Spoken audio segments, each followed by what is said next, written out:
buenas tardes, o malas, depende de cuántas grandes obras de la literatura se haya perdido hoy. Yo soy Porfirio, el amargato, y el otro día, mientras realizaba mis tareas cotidianas, un video llamó mi atención. El título ya era sugerente, pero el contenido me sorprendió todavía más. El video trataba de ¿por qué Stephen King no ganará jamás un premio Nobel?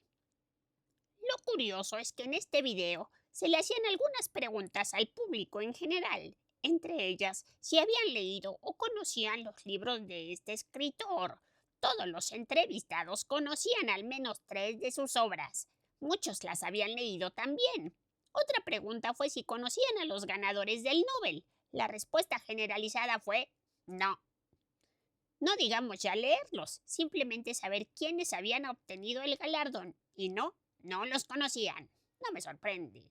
La última pregunta fue si pensaban que Stephen King debía ganar el Nobel de Literatura. Y adivine que la mayoría de esas mismas personas que conocían o habían leído los libros de King, pero que no sabían quiénes habían obtenido un Nobel de Literatura, opinaron que King no merece el Nobel. En ese punto, este amargato no logró hacer conexiones suficientes. A ver, lees a King, conoces sus obras, no sabes quiénes son esos otros premiados, pero ¿crees que ese buen hombre de literatura bestseller no merece un premio? Aquí es donde tenemos que ir por partes.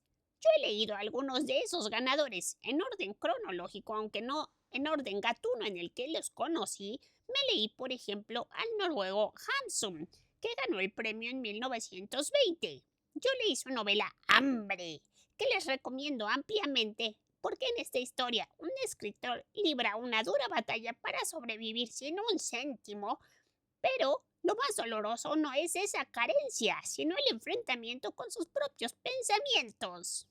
Leí como obligación en la preparatoria La montaña mágica de Thomas Mann, ganador en 1929. En esa misma sintonía, o sea, de los libros que te obligan a leer en la escuela, conocí al ganador del 34, Luigi Pirandello, y sus 6 personajes en busca de autor. Y con esa misma línea también de obligación, leí a la ganadora del 45, Gabriela Mistral, y su desolación. El del 46 lo leí por gusto. Mentira. La verdad es que en la preparatoria nos obligaron a leer a Hesse y su Demian. Yo, fanático del terror, asocié de inmediato el nombre con el del protagonista de la profecía. ¿Se imagina usted mi decepción cuando descubrí que no era un libro de terror? Por más que traté no pude leerlo, aunque este amargato estaba acostumbrado a la lectura y ese libro era chiquitito, no pude terminarlo jamás. Un par de años más tarde, encontré las obras completas de este mismo autor por módicos 50 pesos, y mi vicio de papel me obligó a comprarlo. Ya comprado, decidí enfrentarme de nuevo a ese señor y de pronto me habló. Entonces sí que me leí todo lo que pude encontrar de él, hasta un curioso libro llamado La Ruta Interior, en donde él mismo se pregunta si podrá ser feliz un hombre que escribe tanto. Por desgracia, nunca responde. Como ya vi que la lista es inmensa, le comento de manera rápida otros a los que he leído por casualidad o por vicio. Tuve la oportunidad de leer a T.S. Eliot, a Faulkner, Bertrand Russell y sus teorías de si la mesa está o no en la habitación. Como muchos pasé por Hemingway con todas sus deprimentes historias, Pasternak y su somnífero llamado Doctor Zhivago, Steinbeck, Sartre, Beckett, García Márquez, Octavio Paz, Albert Camus, Olga Tokarczuk, de quien por cierto les recomiendo ampliamente Sobre los huesos de los muertos, y más recientemente Han Kang. Confieso que mis favoritos con el premio son el señor Kensaburo Oe, de quien no puede perderse la presa, o Dinos cómo sobrevivir a nuestra locura, y desde luego el grande entre los grandes, Yasunari Kawabata, de quien podría hacer un video completo, de él y de su alumno, el gran Yukio Mishima. Cada uno de esos autores le han dado a la literatura y a mi imaginación gatuna alimento prolífico. Se han encargado de crear o retratar mundos en los que uno se adentra y termina descubriendo nuevas historias, pero también fragmentos de uno mismo. Con todo, ¿el Nobel de Literatura de verdad se le otorga a quien lo merece? Vamos, que Winston Churchill tuvo el suyo en 1953, mientras que autores como Marcel Proust, James Joyce, Virginia Woolf o Alfonsina Storni nunca lo consiguieron. Le dieron el suyo a Bob Dylan en 2016, pero nunca a Anton Chekhov, por ejemplo. Y así como este amargato se ha leído a más de un galardonado, pues sí, también se ha leído a Stephen King. Yo no sé, dudaría que toda la producción que presenta sea suya, esa es la verdad. Es materialmente imposible que un solo ser humano escriba y participe en la cantidad de obras y eventos en los que este señor aparece. Sin embargo, tampoco lo culparía por haberse convertido en una marca que, digamos, presenta obras acorde con su estilo bajo su pluma. Que si somos sinceros, el mundo de los escritores fantasma es más prolífico de lo que nos podemos imaginar. Yo mismo aceptaría firmar libros por una módica cantidad de regalías. Pero me estoy saliendo del tema.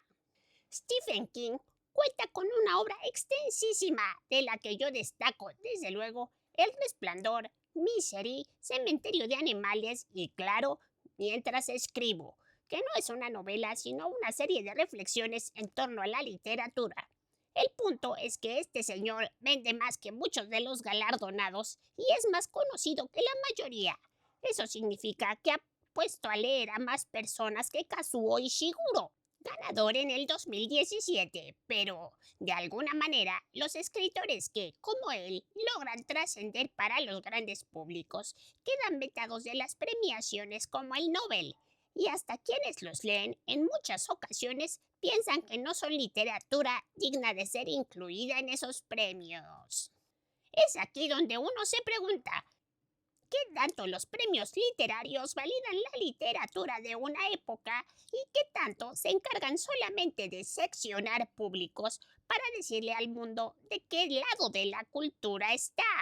Vamos, Carlos Cuauhtémoc Sánchez o Paulo Coelho, que a eso sí no se los voy a recomendar ni en broma, y sabe qué es lo peor, que ni recomendación necesitan porque se venden como pan en día de Navidad, pues bueno, esos señores ponen a leer casi a tanta gente como lo hizo en su momento J.K. Rowling y viven de ello, sin premios ni recomendaciones.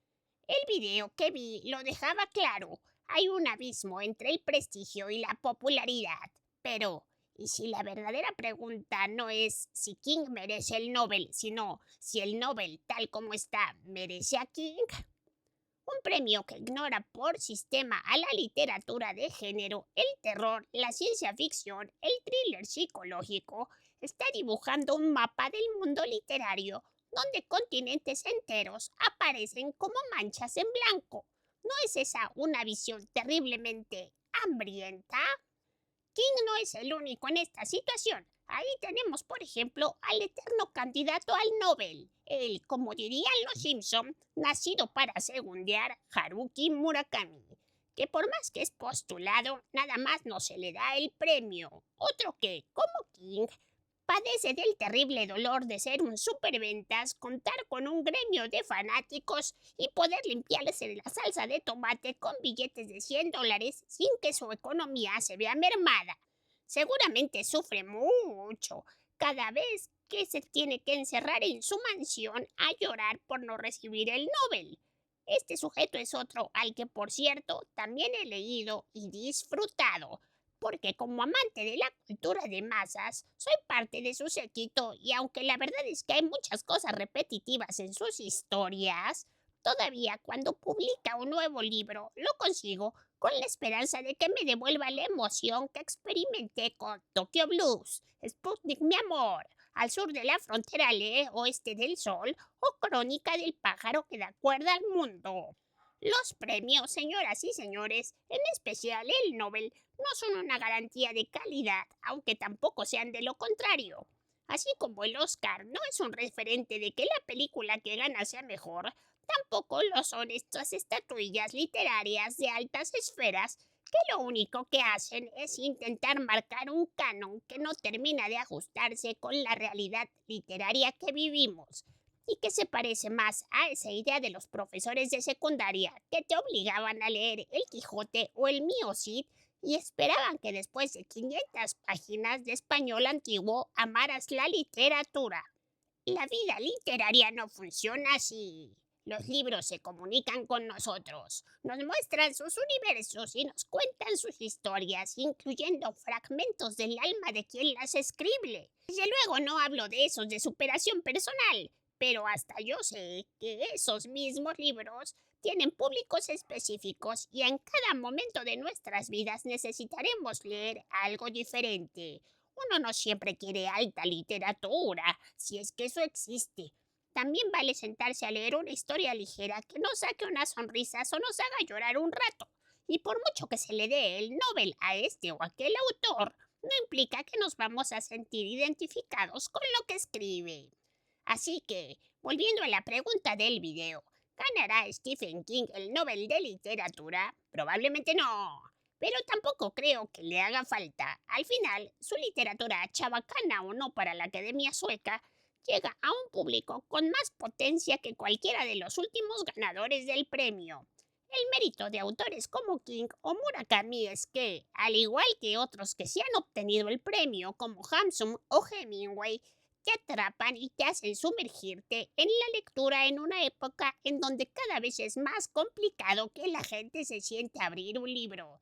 Y no solo por pereza, sino porque leer tampoco es barato. ¿Qué piensa usted? No se olvide de dejarme su comentario, de seguirme, de darme like, de compartirme y nos vemos en el siguiente video para hablar de más cultura de masas. ¿Por qué existe otra?